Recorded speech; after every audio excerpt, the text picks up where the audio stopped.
Magandang umaga, ito po ang ating 5 AM update ukol dito sa Bagyong Esther ngayong araw ng Sabado, June 6, 2026.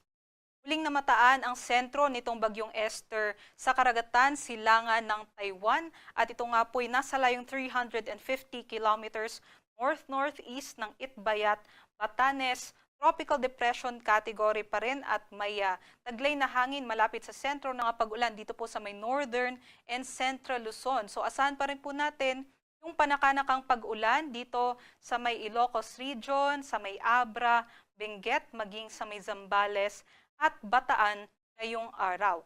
Other parts naman po ng northern and central Luzon at maging dito sa may Metro Manila, sa may Cavite, Batangas, Rizal, maging sa may Occidental Mindoro, inaasahan pa rin po natin yung makulimlim na panahon, mga kalat-kalat na mga pag-ulan, pagkulog at pagkidlat dulot pa rin ng habagat.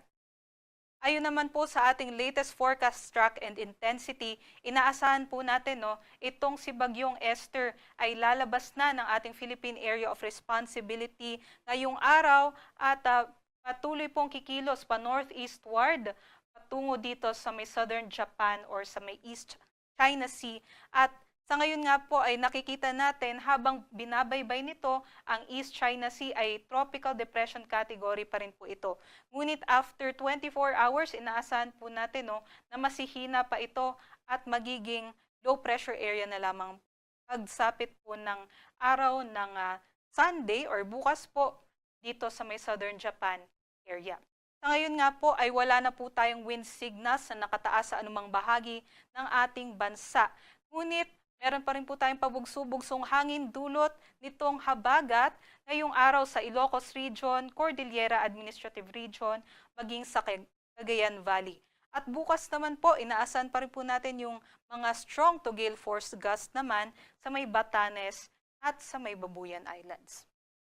Para naman po sa ating rainfall forecast, inaasahan po natin yung 50 to 100 millimeters pa rin po na pag-ulan within 24 hours sa mga probinsya na nasa yellow. So, ibig sabihin po na 50 to 100 millimeters ay yun po yung mga areas na likely na makaranas ng mga pagbaha at pagguho ng lupa. At ito nga po sa may, ito po yung mararanasan sa Ilocos Region, Abra, Benguet, maging sa may Zambales at Bataan. Kaya doble ingat pa rin po sa ating mga kababayan. And yun nga po, sa nabanggit ko po kanina, aside po dito sa mga lugar na ito, meron pa rin po tayo maulap na panahon sa other parts of Northern and Central Luzon, maging sa Metro Manila and some parts of Calabarzon. Bukas naman po, mas kukonti na po yung mga lugar na makakaranas ng 50 to 100 millimeters na rainfall.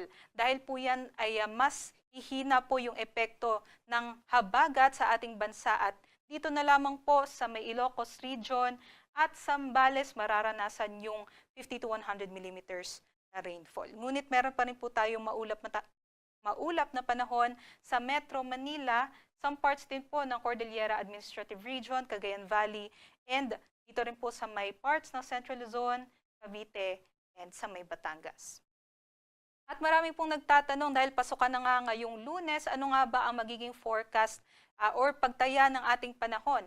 Base po sa ating latest model projections ay inaasahan po natin by Monday and Tuesday, meron pa rin pong katamtaman hanggang sa malalakas na mga pag-ulan, paminsan-minsan dito sa western o kanlurang bahagi ng northern and central Luzon.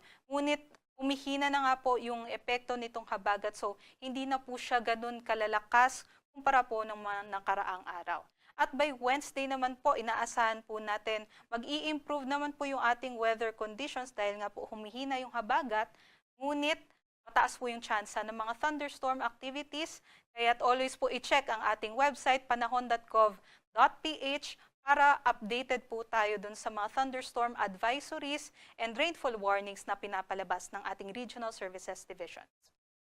Para naman po sa kalagayan ng ating karagatan, wala naman po tayong nakataas na gale warning, although nasa katamtaman hanggang sa maalon ang ating karagatan dito po sa Northern Luzon and sa may western section ng Central Luzon. Other parts naman po ng ating bansa ay nasa banayad hanggang katamtaman lamang yung ating mga karagatan. Yan lamang po ang latest mula dito sa Pag-asa Pag-asa Weather Forecasting Center, next update po natin ukol dito kay Bagyong Esther ay mamayang 11 a.m. Ako po si Lian Loreto, magandang umaga.